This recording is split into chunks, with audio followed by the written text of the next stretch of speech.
Hi everybody, thanks for coming by. It has not been long since my last video, so this one is going to be super duper short. I have three main things that I need to tell you about, and I'm sure that you know a couple of them already. If you have been anywhere near Instagram or YouTube today or this week, you may have seen that a few of us have gotten together, thanks to Tracy at Travel Crochet, who has organised a crochet roulette. It is a challenge that's happening for 10 weeks involving 10 creators, 9 plus me, and we are going to spin a wheel each week to select a colour, spin another wheel to select a theme, and then give ourselves a week to crochet something that matches, and you are welcome to join in. So the wheels for this week have already been spun. You may have seen them somewhere else. So this week we are going to be crocheting with variegated Australian animals. I've already chosen what I would like to do. I've already chosen my variegated yarn, which is this baby, let me see if I can get it up there for you. It's this baby chenille, quite thin, so I'm mixing that with an Aldi peach colour. This has a peach, a beige and a white in it, and I really liked the colours, and I had an idea for what I wanted. So I am I'm just doing my own thing. I'm doing that thing where I pick up the hook and pick up the yarn and crochet till the thing pops out that I want. I have a quick look on Google for some patterns, but I thought I'm just going to add an extra bit of spice to the challenge for myself and follow the theme and the colour, and also try to make up something as I go along. And so far my idea seems to be coming along. We'll see. Anyway, you can join in at any time you like, any week you like. If you don't like the theme, just hang around and have a look at what everybody else makes. If you do crochet along with us, then please join on Instagram with the hashtag Crochet Roulette 2025. Put your pictures up there so that we can see them. And if you're cool with it, we may show some on our channels as well. If you don't have Instagram and you want to play along, then you can email us some pictures. Have a look in each creator's descriptions or bios for their contact details. And that's that. So have fun joining in with that challenge. I'll be back next weekend or early the week after to show you what it is that I've actually made. That is a variegated Australian animal. And being me, slight bend to the rules, but I'll show you that later on. So this yarn I actually decided to use for that crochet along because I was actually using it for my big fat pig. If you watched my video a couple of weeks ago, maybe a week ago, you would have seen my big fat cat. And then somebody said, oh, that would be a good pig. And that turned out that they were right, and it was a really good pig. So I turned big fat cat into a big fat pig. And when I showed that, I said, do not ask me for the pattern because I didn't write the pattern. I just made the pig. Turns out I had written down one ear because I wanted to make sure I got the other ear exactly the same. That's as far as I got with writing anything. But anyway, when I said don't ask for the pattern, apparently that was a signal for people to ask for the pattern. You guys, honestly. So bowing to peer pressure as I often do, I put aside my farm guys, so my poor cows. I put aside the cows and the duck and the chickens and the whatever the other one is that I'm working on, a sheep, and I made a big fat pig pattern. I blame you guys. So if other people are waiting on these farm animals, it's not my fault. You guys asked for the pattern after I explicitly said, don't ask me for the pattern. So this is the big fat pig that I made while I was working out the rest of the pattern. So there we go. Twirly whirly tail, flippy floppy ears, little nose, little piggy eyes, big fat body, and stumpy little trotters. So that's my big fat pig. So then after I wrote the pattern, I thought I better check that pattern myself, and I made this big fat pig.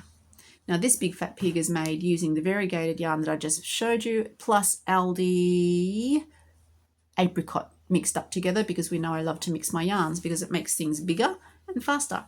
The only thing I don't like about this one was the legs got away from me a little bit and they're sticking out more than I would like. I'd prefer them a little bit underneath, so I may readjust them. But anyway, visualize big fat pig with the legs directly underneath, and there's a variegated big fat pig.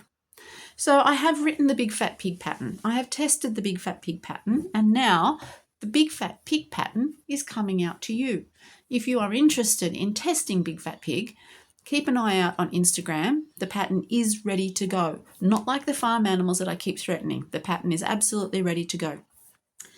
Then, if you don't have Instagram, send me an email, craftychaosemporium.com, if you would like to, craftychaosemporium@gmail.com, if you would like to test Big Fat Pig and you do not have an Instagram.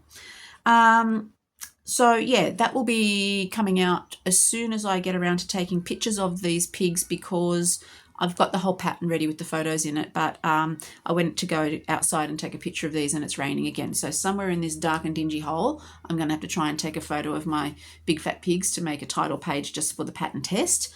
I'm sure the weather will clear enough during the week that I can get another photo then. So keep an eye out for that if you're interested. And if you're holding out waiting for my farm animals pattern, you can blame everybody in the comments because it's all their fault. I had no intention of putting out a Big Fat Pig pattern, but they made me. And we all know that I am not responsible in any way for my decisions. So blame them. Alrighty. I did a pattern test. And I didn't know I was actually an official pattern tester because I'm having a bit of a dumb week. Tracy asked me to do her pattern for her, and yeah, I did it and I said, yep, pattern's great, no issues. And then the other day she said, can I have the photos? And I'm like, did not realise that I was a pattern tester. But turns out I was. Sorry, Tracy. Anyway, I had absolutely no issues with the pattern. The pattern was great. It's up for sale now on Tracy's website, so pop over to Travel Crochet and have a look at that. It is not the animated blue heeler that you may think. It is this guy, who is definitely not a copyrighted, well-known animated blue heeler. This is a traveller who happens to have an orange sister.